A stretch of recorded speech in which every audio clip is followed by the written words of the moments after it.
This is about a meeting that was held the day before yesterday, or 2 days before yesterday, Sunday, this last Sunday, in Denver, at the Denver Hyatt Regency at the Denver Convention Center. And it was a meeting of conservative and Republican activists from around the country who are working to rewrite the United States Constitution. You heard that right. Rewrite the United States Constitution. Now, there's three ways to change the Constitution. The first is for Congress, a supermajority of both the House and Senate to pass a constitutional amendment, and then 3/4 of the states to ratify it. That's how all 27 of the amendments in the Constitution right now got passed. The second way and the third way are both defined in Article 5 of the Constitution, and these are processes that don't begin with Congress. Instead, they begin in the states. If you can get 2/3 of the states to either, through the second technique, either offer a constitutional amendment, or through the third technique, actually call a constitutional convention and open up the entire Constitution to be rewritten. If you can get 2/3 of the states to do that, the Constitutional Convention happens, whether Congress wants it or not, whether the president wants it or not, and whether any of the states' governors want it or not. And there's a bunch of states now that have Republican-controlled legislatures because of gerrymandering, even though whenever they have a statewide election, they elect Democrats because the majority of people in the states are voting for Democrats, and yet the Republicans control their House and Senate because of gerrymandering. So states like North Carolina, Michigan, Wisconsin, Pennsylvania, where you have Democratic governors. Did I say North Carolina? I think I did. I've got a whole list actually in here someplace, and of these states. And so, they're moving in the direction of having the 34 states that they need to do this. Now, what would it mean? Well, I opened the article with this. Imagine if most public schools in the country closed and were replaced by for-profit charter and private academies, often racially segregated and only serving families who could afford the tuition because the Constitution required federal compulsory education laws and federal funding for education at all levels to end. Imagine if the U.S. Constitution required the EPA, FDA, USDA, Department of Transportation, Departments of Education, Department of Labor, all to shut down. All union protections are dead, no more federal workplace safety standards, even the child labor laws are struck down, along with the national minimum wage and the income tax, both individual and corporate. Imagine that the Constitution makes it illegal for the federal government to protect you from big polluters, big banks, big pharma, big food. All are free to rip you off or poison you, and the only remedy you have is in state courts and legislatures because the Constitution prevents Congress from doing anything about any of it. The federal government can no longer even enforce voting or civil rights laws.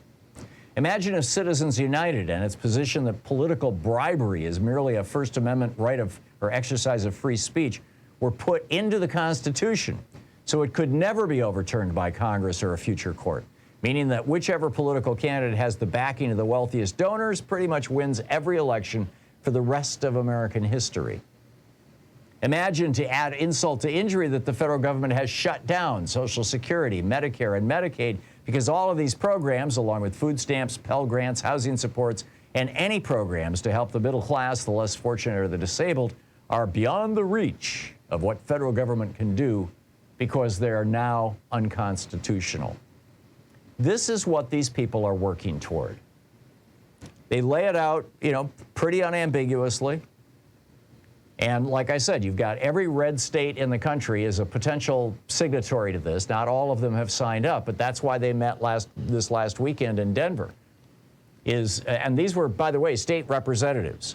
Republican state representatives from all over the country came together to this meeting at the Hyatt in Denver to talk about how to do this and to rehearse it. They have been rehearsing this for a decade now.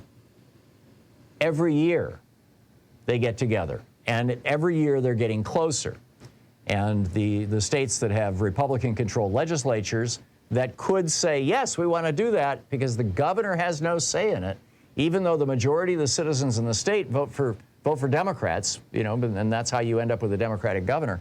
Michigan, Wisconsin, Kentucky, North Carolina, Louisiana, Maine, Pennsylvania. So, going around the governor, going around the will of the majority of the states. This is a big deal. And basically nobody is talking about it. And I think, I think we need to be talking about it, and I think we need to be talking about it soon. So a lot of this is also based on David Koch's run for vice president in 1980 on the Libertarian ticket. His positions have now been largely adopted by the GOP. His campaign platform: we urge the repeal of federal campaign finance laws and the immediate abolition of the despotic Federal Election Commission. We favor the abolition of Medicare and Medicaid programs. We oppose any compulsory insurance or tax-supported plan to provide health services, including those which finance abortion services. We also favor the deregulation of the medical insurance industry. We favor the repeal of the fraudulent, virtually bankrupt, and increasingly oppressive Social Security system. Pending that repeal, participation in Social Security should be made voluntary. We propose the abolition of the governmental post office. We oppose all personal and corporate income taxation, including capital gains taxes. We support the eventual repeal of all taxation. As an interim measure, all criminal and civil sanctions against tax evasion should be terminated immediately. We support repeal of all law which impede the ability of any person to find employment, such as minimum wage laws. We advocate the complete separation of education and state. Governmental schools lead to the indoctrination of children and interfere with the free choice of individuals. Government ownership, operation, regulation, and subsidy of schools and colleges should be ended. We condemn compulsory education laws, and we call for the immediate repeal of such laws. We support the repeal of all taxes on the income or property of private schools, whether profit or nonprofit. We support the abolition of the Environmental Protection Agency. We support abolition of the Department of Energy. We call for the dissolution of all government agencies concerned with transportation, including the Department of Transportation.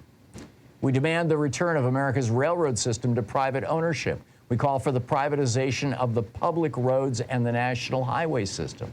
Every road becomes a toll road. We specifically oppose laws requiring an individual to buy or use so-called self-protection equipment, such as safety belts, airbags, or crash helmets. We advocate the abolition of the Federal Aviation Administration. We advocate the abolition of the Federal Food and Drug Administration. We support an end to all subsidies for childbearing built into our present laws, including all welfare plans and the provision of tax-supported services for children. We oppose all government welfare, relief projects, and aid to the poor programs. All these government programs are privacy-invading, paternalistic, demeaning, and inefficient. The proper source of help for such persons is the voluntary efforts of private groups and individuals. In other words, just, all charity should be done by us billionaires. We call for the privatization of the inland waterways and of the distribution system that brings water to industry, agriculture, and households. Turn the Mississippi River into a toll road, too. We call for the repeal of the Occupational Safety and Health Act. Right, workers don't need protections. We call for the abolition of the Consumer Product Safety Commission. Consumers don't need protections. And we support the repeal of all state usury laws. Usury is when you're charged too much interest. In other words, completely deregulate all the banksters. This is a major long-term, this is a 50-year project. And now you've got this organization. I mean, this goes back to 2013, as Wikipedia noted in 2017. In 2013, nearly 100 legislators from 32 states met at Mount Vernon to talk about how to call a convention of states.